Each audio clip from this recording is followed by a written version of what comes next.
Hey there, Georgie here with Ukraine Matters. President Zelensky is visiting United States to secure more support for Ukraine.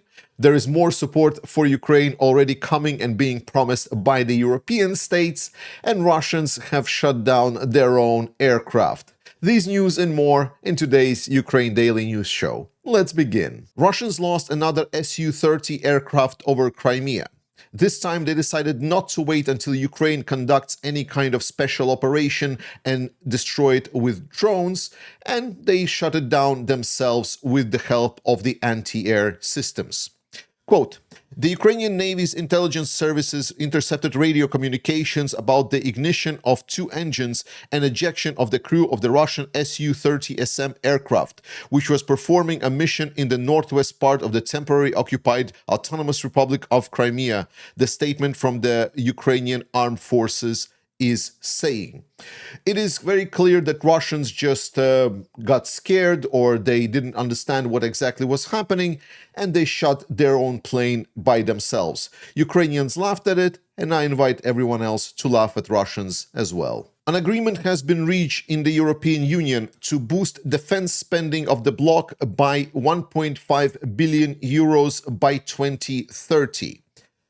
The European Union on Thursday arrived at an agreement for a program boosting its defense industry with an initial 1.5 billion euros, $1.8 million, to ramp up production and supply chains.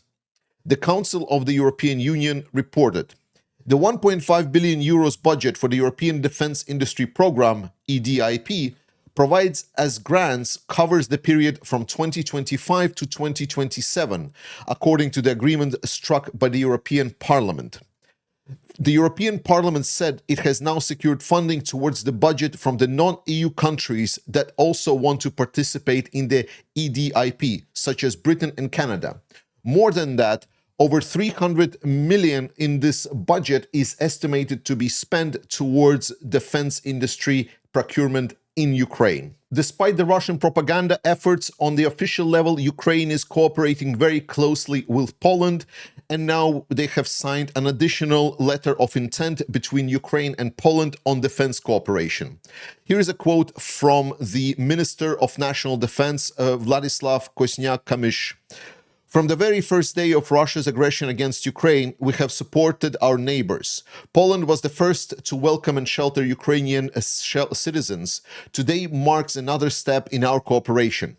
I signed a letter of intent with Ukrainian Defense Minister Denis Shmyhal on collaboration between our defense industries. We must use the potential of our companies to build a strong foundation for our shared security. I know people within my audience are very thoughtful, so you will be very skeptical towards letter of intent as an official paper.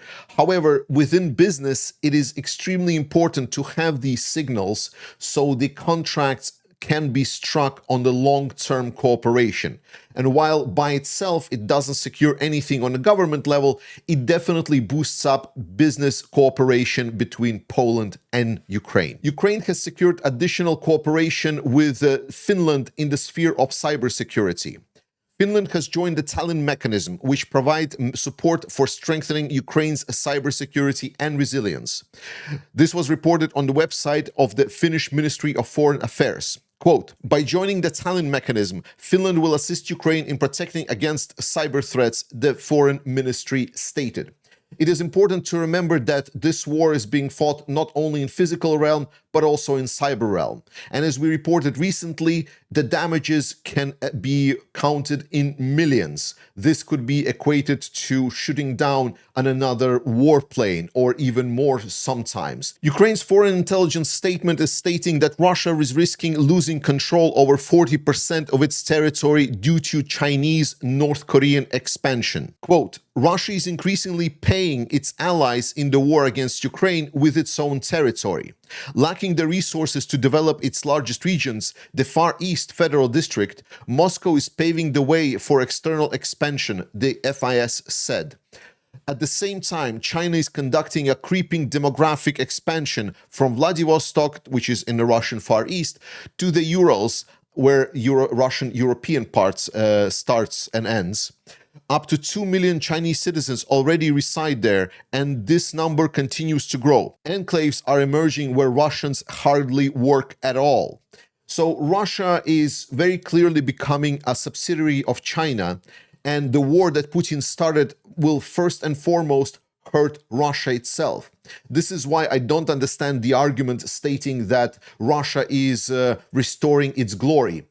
Putin's war of aggression has already cost Russian population itself a lot of people just directly, but also their economic prosperity already right now and in decades to come. And more importantly, it put Russia in a complete world isolation and a complete dependency of China and now also North Korea. If anyone is trying to make argument that they support Russia because they want Russians to prosper, then this is the stupidest argument that any person in the world can even closely make. In the meantime, President Zelensky arrived to US to have both talks with President Donald Trump, but also have a conversation with some of the US weapons producers and other manufacturers that are providing support for Ukraine that is being bought by Europeans or Ukraine themselves. As now President Zelensky and Donald Trump went into the closed part of conversation, in the open part they made a couple of statements. And here's a short summary of what they said. Here is a statement from Donald Trump. While the summit between Russia and United States in Hungary that is being planned will be two-sided, it is expected that Ukraine will be closely contacted on the phone during the summit. Long-range strikes against Russia will be discussed in a closed part of the meeting. There will be discussion about tomahawks. It is a sensitive topic, but it will be discussed. It is clear that right now, tomahawk question is on pause. Trump expressed that he's hoping that the war will be over before US will send tomahawks to Ukraine. And he also stated that there is a growing pressure on India, and India supposedly promised not to purchase Russian oil. It is worth noting that India has also stated that they will continue purchasing Russian oil, despite the fact that there is right now rumors that India is supposedly aiming to cut 50% of the purchases of Russian oil. We will need to see what exactly happens. But there was also a couple of statements from President Zelensky. He talks about the meeting that they had with the companies that are producing armaments in the United States. They are ready to help Ukraine with weapons and are ready to help protect the infrastructure of Ukraine. It is also important that there is more security guarantees for Ukraine, highlighted by President Zelensky. And President Zelensky is proposing a deal in which Ukraine will supply United States with top-of-the-line drones produced in Ukraine in exchange for Tomahawk missiles, making it a win-win deal for United States. This comes as earlier today, President Zelensky met with Patriot systems manufacturer in the United States to discuss all of these questions and supply of additional units and missiles to Ukraine. And more than that, Ukrainian delegation met with representatives of other US defense giants in Washington. This has been already a very productive meeting for a lot of Ukrainians. And even on this picture right here, we see some of the very high ranking of Ukrainian politics and defense industries. It is great to see that Ukrainians are trying their best to make sure that United States, where majority of people are fully supporting Ukraine in their fight against Russia, is making all of these contacts and cooperation on both the highest level with Donald Trump, but most importantly, on the lower levels of cooperation, specifically between business and Ukraine. Capitalism is the key to victory. News came out that NATO allies are pushing Greece on the sale of Mirage 2000-5 aircrafts for sale to Ukraine. NATO allies, including the United States, France, and several Eastern European members, are reportedly pressuring Greece to consider the sale of Mirage 2000-5 fighter jets. The proposed deal would see the aircraft transfer through intermediaries with the ultimate goal of supplying them to Ukraine. This comes after Athens previously rejected such an option last year. But new dynamics involve the Rafale aircraft purchases, and US military support programs may shift the situation. If the plan moves forward, Greece could potentially sell the Mirage 2000-5 jets not only to the United States and France, but also to smaller NATO members like the Czech Republic or even Estonia, which has reportedly expressed strong interest in such a transfer. This would represent a significant step forward in efforts to quickly bolster Ukrainians' air power without waiting for long-term fighter programs to mature. Previously, Greece has supported Ukraine by using the exchange programs. This already resulted in Ukraine receiving some of the howitzers and older cluster munitions. This is important because any and all weapons are relevant for Ukraine, and if we're talking about Mirage jets, then Mirage jets have been already provided by France, and Ukraine has already an active pilot training and sustainment program active in the country. It will be very quickly introduced in the Ukrainian air forces. Russia is learning from their mistakes, and new satellite images are showing that 12 new hardstands at the Engels 2 airbase are now being constructed ahead of Ukrainian strikes by drones at quite significant distances. We've seen previously Ukraine execute the spiderweb operation in which targets were struck all across Russia by Ukrainian drones that were delivered by lorries deep inside Russia. And Engels 2 airfield is a key launch point for Moscow's missile long-range strikes against Ukrainian cities and infrastructure.